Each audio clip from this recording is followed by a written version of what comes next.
To be or not to be? Not to be.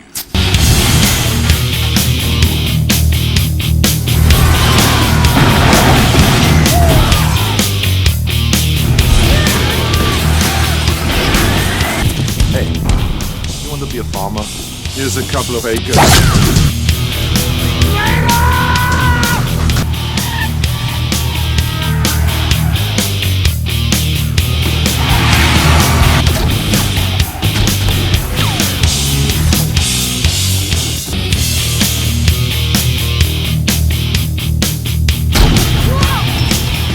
Who the hell are you? Wait, where are you going?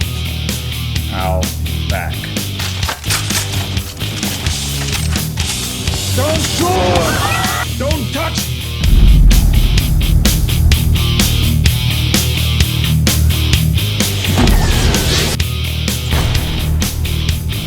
Don't give up your day job.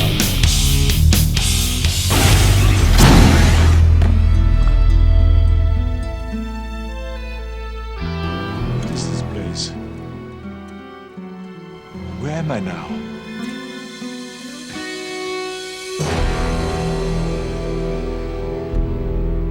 In 1993 saw the release of The Last Action Hero. After the huge success of Terminator 2, this film was marketed as being the next big summer blockbuster, and anticipation was high. Columbia Pictures had set a release date of June the 18th. Universal Studios knew of the advertised release date of Last Action Hero, and decided to release Spielberg's epic Jurassic Park a week before. Arnold knew this would have a huge knock-on effect on his picture, and pleaded with Columbia to delay the film by 4 weeks.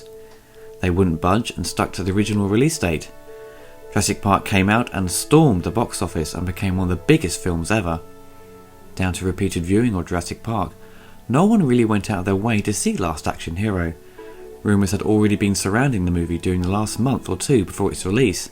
A work print had been screen tested to an audience and proved disastrous. Sony supposedly destroyed the test cards which audience members are required to fill in with any complaints or issues they had with the movie, and the word of mouth plagued the film's release. It opened with an average to good results, but dropped sharply a week later. I remember the film coming out, and it did come out and go quite quickly in the UK, and with it being rated a 15, I couldn't see it at the time, so I had to wait till it came out on video. For a film that has become very popular on home video, I'm very surprised Columbia haven't put much effort into their releases. They are generally released with no extras. There is a possibility of negative experiences people had with the production, and don't wish to discuss it. The original writers Zach Penn and Adam Leff were hired to write a parody of typical action screenplays of writers such as Shane Black, who is best known for his work on Lethal Weapon. The studio decided to bring in Shane Black to do rewrites. Zach Penn noted that it was ironic that the studio would hire him because the idea was to satire his work. The original story differs greatly from what we see in the film. Originally, it was set entirely in the movie world, and focused largely on the futile cycle of violence displayed by the hero and the effect it had on the people around him. Arnold was still not satisfied with the final script by Shane Black, and wanted rewrites. Being a producer on the production, he had certain control over areas and brought in William Goldman, who had written the script for Misery and wrote the novel The Princess Bride, in to improve the dialogue. He wasn't credited though in the final movie. The film stars Arnold Schwarzenegger as Jack Slater, a fictional Los Angeles police detective. Slater is a fictional character even within the film, and is a star of the series of made-up Jack Slater films. Austin O'Brien co-stars as a boy who is obsessed with Arnold, and action films is magically transported into a parallel universe inhabited by Slater and the other characters in the Slater film series, by a special ticket given to him by an elderly projectionist. Schwarzenegger also plays himself as the actor portraying Jack Slater, and Charles Dance plays an assassin who escapes from the Slater world into the real world.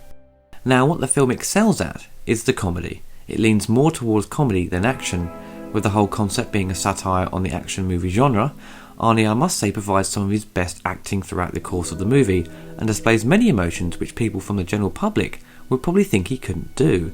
What he does best is the comedy, as you can see here. You hear this? Help me! Get me out of here!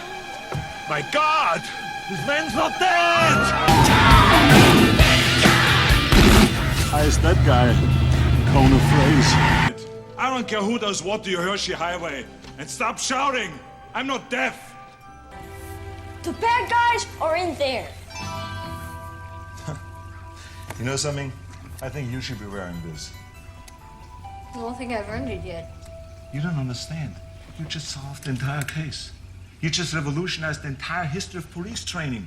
I mean, all these years at the academy, studying human character, psyche of the terrorist, fingerprint analysis, all the courses that I've taken in surveillance, hostage negotiation, in criminal psychology. When all I had to do is just drive around the neighborhood and point my finger at the house and say, the bad guys are in there. Wait, this man is a doctor! I'm a doctor. You a doctor? Yes. Check his chin. The doctor has fainted. Can somebody help this man here? I think the corpse. I mean, the patient. Look, elephant! The cabby! You've seen those movies where they say, make my day, or I'm your worst nightmare. Well, listen to this one. Rubber baby buggy bumpers. That was for blowing up my second cousin Frank's house. And this is for blowing up my ex-wife's house. The casting of the supporting actors is generally spot on. The kid played by Austin O'Brien, who had previously starred in the dreadful Lawnmower Man 2 sequel, and after Last Action Hero, starred in My Girl 2. Does a pretty good job in the movie considering his age and doesn't come across as that annoying. Most kids in the movies are so irritating, and there is a small number of directors who can get good performances out of children, like Steven Spielberg. The kid Danny jumps into the movie world and enjoys pointing out the continuity errors, and one of the genuine clever moments is that he begs Arnold to shoot him, but Arnold can't because he's in a PG-13 rated movie, and he attempts to make him swear, but he tells him to grow up, because he can't say a curse word in that universe. Very clever. The movie is littered with cameos, some interesting and some completely pointless. From Tina Turner, what is she doing there and why? Van Damme, Ian McKellen, MC Hammer, Sharon Stone, Danny DeVito doing the voice of a cat, which I think was probably the most bizarre character in the movie. I wasn't sure what they were trying to spoof. The list goes on. The main villain is Charles Dance, who does a splendid job. Supposedly it was written with Alan Rickman in mind, and maybe Alan wanted too much money for the role or decided to turn it down, so they opted for Charles Dance, who I think is perfectly cast and fits the role so well. He has been acting for years before this film, and he only came to my attention from this and Alien 3. He provides some great subtle moments of comedy, and is also good at portraying a threatening persona. Now you turn a 360 on me. 180, you stupid spaghetti slurping cretin. 180. If I did a 360, I'd go completely around and end up back where I started. What? Trust me. If that little turd, Daniel Madigan, can move through parallel worlds, I can move through parallel worlds. In and out. In, steal whatever I want. And out again. Impossible to catch.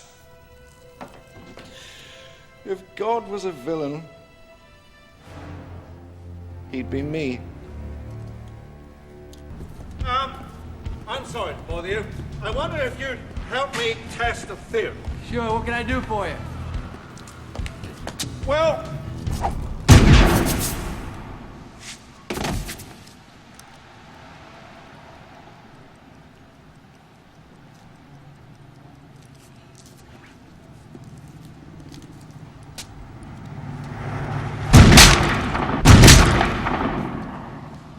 Hello? I've just shot somebody. I did it on purpose. The special effects and live action visual effects are fantastic, with CGI really kicking in full swing after Terminator 2. There are some impressive moments, especially when Arnold falls out of the elevator and he's clinging to a piece of the structure and it snaps off. There is a couple of moments where you can tell the image is composited and you can see the resolution drop and the colours shift. But what impressed me the most were the stunts, which had to be impressive. With a movie satirising action films and the title of The Last Action Hero, it has to live up to its name. The car chases are very well staged, and overall I always wish there was more action. There are 3 big set pieces and then they go into the real world and it's a standard affair. It's entertaining, but with the name The Last Action Hero, I would have thought it would have non-stop action and less comedy. It tries to balance the action and comedy and sort of struggles to do that. With many blockbuster movies there was always a video game tie-in, and you guessed it, it was terrible. The last Action Hero game was released across a number of platforms from Super Nintendo, PC to Sega Game Gear. It's a very bland, run-of-the-mill platform game, walking along beating people up, and as you can see the graphics are extremely weak and rubbish. Avoid at all costs. When it was released it came out with a new audio format called SDDS, Sony Dynamic Digital Sound, which was a 7.1 channel mix, outdoing Dolby's and the DTS format by 2 channels, with 5 channels of audio at the front and 2 at the rear. Unfortunately, when it was released, not many theatres took advantage of it and didn't purchase the new processors, and the ones that did encountered many problems. Over the next couple of years it was supported more by cinema chains, and Sony still use it on their releases, but as far as I'm aware they don't sell their processors anymore. Overall, I still think the movie is very good. It's definitely in the category of being one of the most underrated films. I think it was either Total Film or Empire Film Magazine listed it as the #1 most underrated film ever. Since it came out on VHS and down the road DVD, it's found a huge audience. It works very well as a comedy and does something original with its story premise. It is by no means perfect, because if it was, it would have received stronger reviews and feedback at the time, but it's a movie that requires repeated viewing, because there are loads of subtle scenes of dialogue that really show some great ideas that the writers had. You have to give them credit for trying to be original and doing something new with the genre.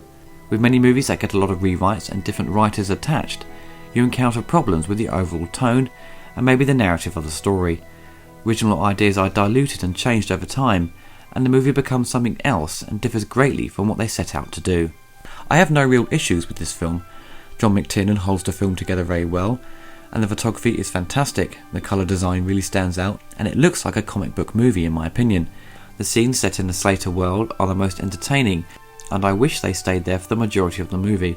And the shift to the real world is depressing and downbeat, which it is supposed to be, but it does suck the enjoyment out of it for me personally. In the end of the day, it's a movie with a great idea and works on many levels, but fails in some areas due to too many people adding their own opinions to the final concept. It's definitely worth watching and adding to your collection. If you love action, comedy and a bit of drama, this will most certainly entertain you.